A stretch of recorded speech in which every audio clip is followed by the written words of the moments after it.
So, boiling the frog and camel's nose syndrome. So, sa management, yung boiling the frog is parang yung hindi pagpansin ng mga tao doon sa mga maliliit na bagay na pwede magpahamak sa kanila. Anong una, hindi nila papansinin yan.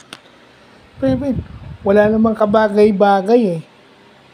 Di ba wala namang kabagay-bagay yan, ba't ko papansinin yan? And later on, pag nandyan tsaka kayo na mo problema, di ba?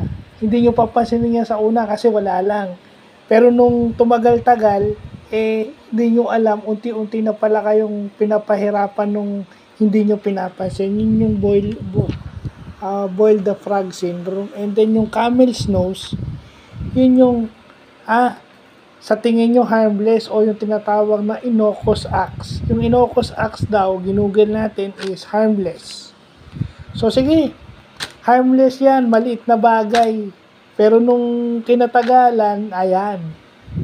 Sige, precedence yan. Sige, wala naman nakakita eh. Di naman papansinin eh. Yan, kadalasan ganyan tayo, kasama ako dyan. Di naman papansinin yan eh. Iba nga, hindi sinisita eh. Di ba? Yung mga ganyang bagay. Hindi naman i-check yan eh. Yung mga ganong bagay. And then later on, pag tumatagal, ayan na. Hindi sinecheck, ayan na. Habang tumatagal, nandun na sa loob ng sistema, lalo nang magulo. Yeah? So, yun yung